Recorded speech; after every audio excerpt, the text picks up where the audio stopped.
నమస్తే, welcome to the date line. నేను దేవులపల్లి అమర్. చాలా కాలం తర్వాత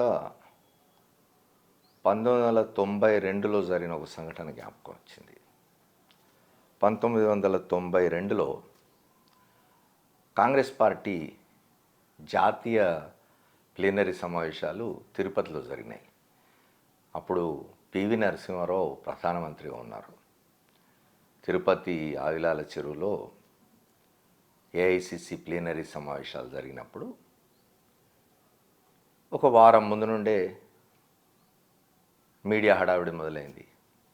అప్పటికి ఇంకా టీవీ ఛానల్ లేవు, పత్రికలు మాత్రమే. అందులో సహజంగా ఈనాడు దినపత్రికదే అగ్రస్థానం. అన్ని పత్రికలకు సంబంధించిన విలేకరుల బృందాలు వెళ్ళి తిరుపతిలో బస చేసినాయి. ఏఐసిసి ఏర్పాట్లు ఎట్లా జరుగుతున్నాయి, ఎవరెవరు రాబోతూ ఉన్నారు, ప్రముఖులు ఎవరు, ఎట్లా జరుగుతున్నారు, ప్రతిరోజు ఒక పేజీ 2 పేజీల వార్తలు ఏఐసిసికి సంబంధించి చేయడం మొదలుపెట్టినారు. మా ప్లీనరీకి ముందే నేను కూడా ఒక దినపత్రికలో ప్రధాన విలేకరిగా ఉండి నేను కూడా ఆ సభలు కవర్ చేయడానికి వెళ్ళాను.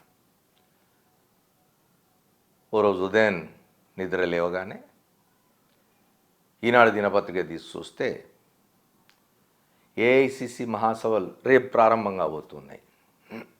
ఏఐసిసి మహాసభలు జరిగే ప్రాంగణంలోని టెంట్స్ అన్నీ కూడా కూలిపోయినాయి. ఇక రేపు అక్కడ సభ జరగడం కష్టం.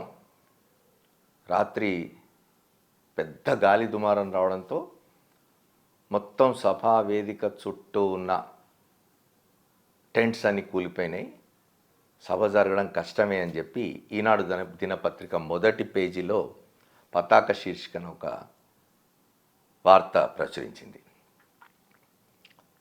అది మేము మిస్ అయినాం. పత్రికల మధ్య ఉండే రైవలరీ ఉంటుంది. ఒక పత్రికలో వార్త వచ్చి ఇంకో పత్రికలో వార్త రాకపోతే ఆ విలేకరి ఇబ్బంది పడతాడు. నేను ఆందోళన చెంది వెంటనే నా సహచర నా పత్రికలో పనిచేసిన ఇంకో సహచర మిత్రుని తీసుకొని స్కూటర్ మీద ఆవిలాల చెరువు ప్రాంతానికి వెళ్ళాను. రేపు ఏఐసిసి సభలు ప్రారంభం కాబోయే ప్రాంతానికి వెళ్ళేసరికి అంతా సజావుగా ఉన్నది. ఈనాడు దినపత్రికలో ప్రచురించిన విధంగా ఏ ప్రమాదం జరగలేదు, ఏవి కూలలేదు. మరి ఈనాడు దినపత్రికలో ఒక ఫోటో కూడా వచ్చింది కదా అని చూస్తే 2-3 పోల్స్, గుంజలు అంటాం, అవి జరిగి పడిపోయినాయి గాలికి. వాటిని వెంటనే మళ్ళీ సరి చేసినారు అక్కడ ఉన్న సిబ్బంది. మేము వెళ్ళేసరికి అప్పటికే ఆ ఏఐసిసి ప్లీనరీ బాధ్యతలు నిర్వహిస్తున్న ప్రముఖ పారిశ్రామికవేత్త మాగుంట సుబ్బరామరెడ్డి ఉన్నారు అక్కడ. ఆయన అప్పటికే ఉదయం దినపత్రికను కొనుగోలు చేసి యజమాని అయినారు ఆ పత్రికకి. అట్లాగే ఆయనతో పాటు అప్పుడు ముఖ్యమంత్రిగా ఉన్న నేదురుమల్లి జనార్దన్ రెడ్డి సోదరుడు పద్మనాభరెడ్డి కూడా ఉన్నారు. వాళ్ళిద్దరు ప్రధానంగా ఏఐసిసి సభల ఏర్పాట్లను పర్యవేక్షిస్తున్న వాళ్ళు చాలా ఆగ్రహంగా ఉన్నారు. మేము వెళ్ళేసరికి మేము వెళ్ళిన 5 నిమిషాలకు ఈనాడు దినపత్రిక ప్రధాన విలేకరి కూడా వచ్చినారు. ఆయన పేరు ఇక్కడ పేర్కొనడం బాగుండదు. ఆయనను చూడగానే సుబ్బరామరెడ్డి ఒక మాట అన్నాడు, వెళ్ళి రామోజీరావుకు చెప్పు, ఎందుకు ఈనాడు దినపత్రిక నడపడం, హిందూ నేషన్ లాంటి పత్రిక ఒకటి పెట్టుకోమని చెప్పు అన్నారు. ఇప్పుడు తరానికి హిందూ నేషన్ అంటే తెలియకపోవచ్చు, కానీ ఓ 40-50 ఏళ్ల క్రితం హిందూ నేషన్ అని ఒక పత్రిక వచ్చేది. హిందూ నేషన్, కలై నేషన్ అని. హిందూ నేషన్ తెలుగులో, కలై నేషన్ తమిళ్లో. పచ్చి బూతులు రాయడం, అసత్యాలు రాయడం, సంచలనం కోసం అని చెప్పి సెలబ్రిటీలకు సంబంధించి సినిమా తారలు కావచ్చు, రాజకీయ నాయకులు కావచ్చు, వాళ్ళ మీద అభూత కల్పనలు రాయడం, వాళ్ళకు అక్రమ సంబంధాలు న్యాయనో లేకపోతే ఇంకోటనో ఒక బూత్ పత్రిక అనే పేరు ఉండేది హిందూ నేషన్కి. మాగుంట సుబ్బరామరెడ్డి గారు ఈనాడు దినపత్రిక ప్రధాన విలేకరుని పట్టుకొని రామోజీరావుకు చెప్పు, ఈనాడును మూసేసి హిందూ నేషన్ లాంటి పత్రిక పెట్టుకోమను, డబ్బులు బాగా సంపాదించవచ్చు అంటే ఆ విలేకరి సమాధానం చెప్పలేకపోయినాడు. ఎందుకంటే రాసిన వార్త తప్పు, అబద్ధం. మర్నాడు నుంచి 3 రోజులు 4 రోజులు ఏఐసిసి సభలు సజావుగా జరిగినాయి, ఏ సమస్య లేకుండా, ప్రధానమంత్రి పివి నరసింహారావు గారి ఆధ్వర్యంలో. ఇది ఎందుకు గుర్తొచ్చిందంటే 2-3 రోజుల క్రితం విశాఖపట్నంలో ఇటీవలే పర్యాటక శాఖ సముద్రం మీద ఒక ఫ్లోటింగ్ బ్రిడ్జ్ వేసింది. తొలి రోజున రాజ్యసభ సభ్యులు వైవి సుబ్బారెడ్డి, స్థానిక మంత్రి అమర్నాథ్ వీళ్ళు వెళ్ళి దాన్ని ప్రారంభించినారు. ఆ మరునాడే ఈనాడు దినపత్రికలో మొదటి పేజీలో ఓ వార్త, ఆ ఫ్లోటింగ్ బ్రిడ్జ్ అనేది తెగిపోయింది, అదృష్టవశాత్తు ఆ సమయానికి ఎవరు లేరు దాని మీద పర్యాటకులు కాబట్టి ప్రమాదం తప్పింది అని చెప్పి పెద్ద వార్త మొదటి పేజీలో.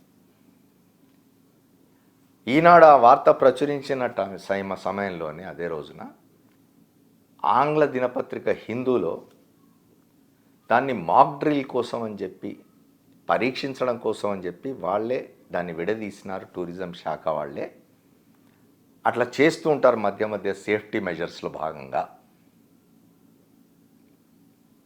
టూరిస్టుల పర్యాటకుల భద్రతలో భాగంగా, భద్రతా చర్యల్లో భాగంగా అట్లాంటివి చేస్తూ ఉంటారు అని చెప్పి హిందూ దినపత్రికలో వచ్చింది. ఎవరు అధికారులు చెప్పింది కాదు, అధికారులు వచ్చి సంజయ్ షో వివరణ ఇచ్చుకున్నదో కాదు, హిందూ దినపత్రికలో ఒక స్టోరీ వచ్చింది.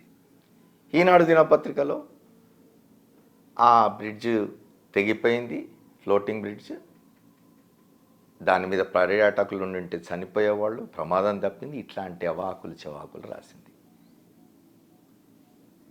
ఇది 1992 సంఘటన ఎందుకు గుర్తు చేసుకున్నానంటే ఇవాళ కొత్తగా ఈనాడు అనుసరిస్తున్న ఒక దుర్మార్గపు పద్ధతి కాదు. తనకు ఇష్టం లేని, తనకు సహించని రాజకీయ పక్షం అధికారంలో ఉంటే ఈనాడు ఏనాడైనా ఇట్లాగే వ్యవహరిస్తుంది. 1992లో ఆవిలాల చెరువులో ఏఐసిసి మహాసభల ఏర్పాట్ల గురించి ఎట్లయితే ఒక అసత్య వార్త ప్రచురించి మాగుంట సుబ్బరామరెడ్డి గారితో తిట్లు తిన్నారో, ఇప్పుడు విశాఖపట్నం ఫ్లోటింగ్ బ్రిడ్జ్ సంబంధించి కూడా ఒక తప్పుడు వార్త రాసి జనంతో తిట్లు తింటున్నారు.